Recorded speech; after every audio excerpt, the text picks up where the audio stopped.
So the other day, I got a comment saying you've gone from questioning his story to loving it off. I found it amusing, but then I thought I'd ask myself the question, what does a Tartaria, impossible structures narrative have in common with the mainstream, controlled op, such as the History Channel? Well, what I found is quite revealing. I'd like to show you a couple of clips. Bear in mind, by the way, that the History Channel is actually owned by the Walt Disney Company. All these clips are from their series, Ancient Aliens. Hampi, India. Here lie the ancient ruins of Vijayanagara, believed to have been constructed between the 14th and 16th centuries AD. At its center stands the Velha temple complex, a masterpiece of Indian architecture and the largest and most revered temple in the city. Velha temple was built with the mind of creating a celestial palace here on earth. With that in mind, the king assembled the architects and great engineers and then great craftsmen to create this wonderful building that can also have a wonderful sound that will please God. Attached directly to the temple is what is called the Ranga Mandapa, or the stage pavilion. Here there are many pillars, some reaching to a height of nearly 12 feet. There's a series of what are called compound pillars, where you have a central pillar surrounded on all sides with smaller colonnettes. These colonnettes are famous because when they're struck, they emit beautiful and haunting sounds. According to the local guides at the temple, the 56 pillars are individually tuned to one of the 7 notes of the Sarigama, an ancient Sanskrit musical scale dating back thousands of years that is still predominant in Hindi music today. Certain groups of these pillars have been crafted to represent the tonal vibrations of the scale for different instruments. Some being crafted to represent woodwinds, some being crafted to represent percussion instruments, etc. So from the off, we see that both Ancient Aliens and Tartaria are heavily invested in focusing on the mysterious musical elements of old architecture. Get this though, keep listening. The British, when they were in charge of India, were mystified by this amazing quality and actually cut one of the pillars to see how it was done. But it was just granite, and it was just very careful workmanship. While the stone pillars themselves seem like simple technology, recent analyses have revealed they may be comprised of an advanced geopolymer blend of granite with silicate particles and metallic alloys. But what continues to puzzle scientists is that the first basic geopolymers were invented in the Soviet Union during the 1950s, hundreds of years after these pillars were crafted. So just like Great Pyramid K 2019, the History Channel is okay with exposing the fact that many old structures were actually poured, molded and set with geopolymer and concrete. As a geologist, and how this was done is really baffling and amazing. I've heard reports of people trying to mimic it in modern times, to try to just do a little section of it, even one pillar.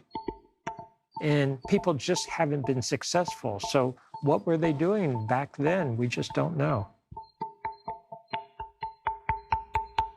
According to Hindu priests, each of these pillars was specifically tuned harmonically in order to communicate with the gods.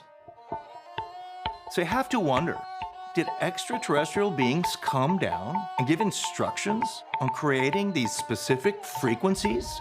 And here we go. Not only do we have the hidden secret mysteries of musical frequencies and advanced concrete, but it could not have been human beings. No way. It had to be more advanced beings. The History Channel says extraterrestrial aliens. We say Tartarians, or those from hidden lands.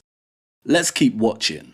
There has been extensive research done on pyramids throughout the world in terms of their structure and what it is that they really are. And one of the theories is that pyramids are power generators. And so if you have these pyramids strategically placed around the world generating this charge, it's possible to create a general standing wave around the world that is basically a wireless transmission of energy.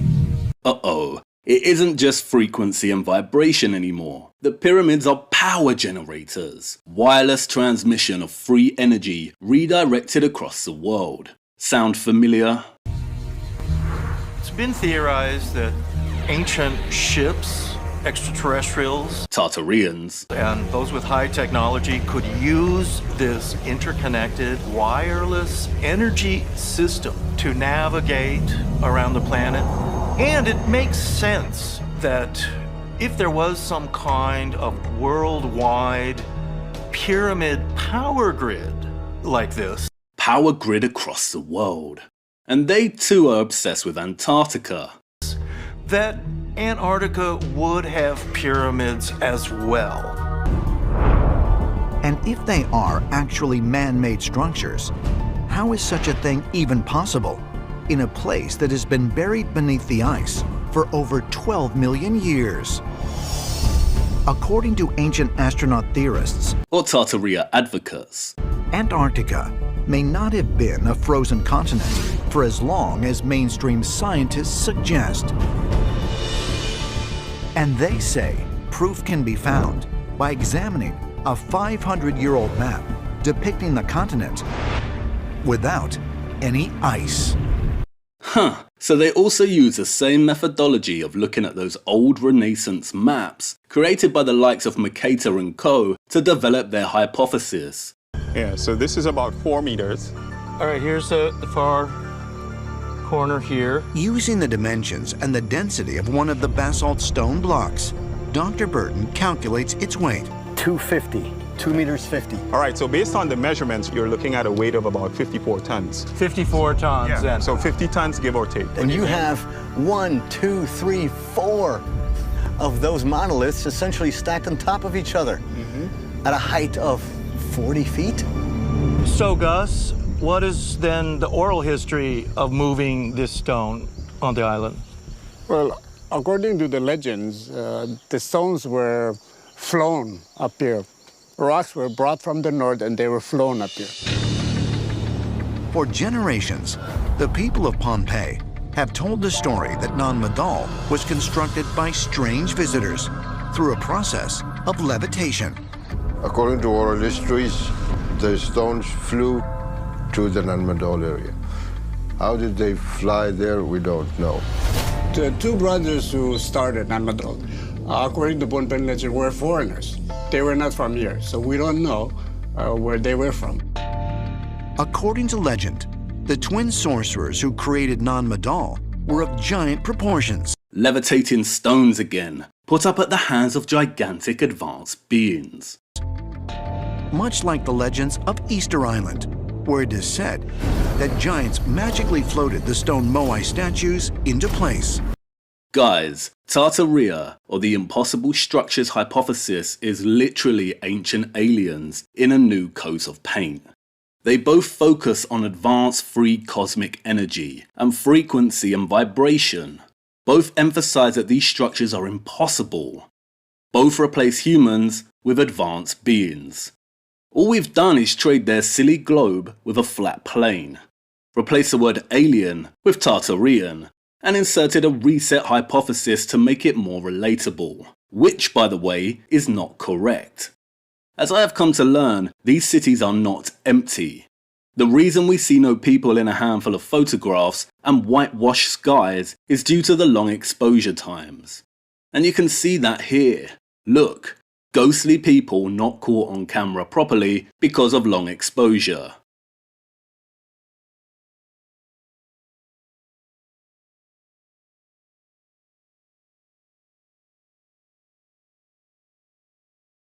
It's the same thing as in this recent photograph. I recommend checking out Static in the Attic or Wooden Nickels videos on this in the links in the description below. This doesn't mean that resets are not real. They are. But I cannot find evidence of one occurring in the 19th century on a grand scale. The last grand reset that I can find was at the end of the Middle Ages, and it has direct parallels with what's happening today. Oh, and we also added a mud flood. But the thing is, the vast amount of ancient tunnel networks all across the world debunks the mud flood theory. What was there before the mud flood? Complex tunnel systems above the ground, running all over the surface of the ground or through the air. It doesn't sound very glorious to me. So what's the deal? Is there a tiny chance, just perhaps, that we have been serving a psyop all along? Ancient aliens through the back door, and been duped into approaching history this way to keep us going in circles and not getting closer to the real lies. And this is not an instance of the History Channel telling us and giving us partial truths. They are not hiding anything in plain sight here. They want us to think like this. Why? Because it 1. Keeps us going around in circles, distracted from getting to the bottom of things. 2. It severs humanity from its real history and replaces them with advanced transhuman beings. 3. Gets us all worshipping some kind of cosmic energy and helps groom people to perhaps accept not so innocent technology in the future. And 4. Serves as a complete bum steer in terms of these ancient structures being legitimate. Geopolymer here in their world means that those of the past were advanced. But it could also mean that a big chunk of our history was fabricated around 500 years ago using pseudo-stonemasonry architecture. That architecture is actually one of the weapons they've used to fabricate history. For me, this approach is not the one, guys, and this adds to the reasons why my thesis has changed. I want to look beyond this to see what they could be covering up. It's also another massive reason to not blend Flat Earth and this ancient aliens Tartarian approach together, because this makes it really easy to discredit this. I know I'll continue to get backlash on this, but maintaining strong opinions when there is weak evidence to support them, or when new counter-evidence is discovered, means you are not exercising critical thinking. I'm going with critical thinking over this one. Anyway, the next chapter of my series is a multi-part one, and it's on the heavier, more complex side of things, so I aim to release more little videos like this in the meantime to mix things up for myself and cover a broader range of topics. Have a good day.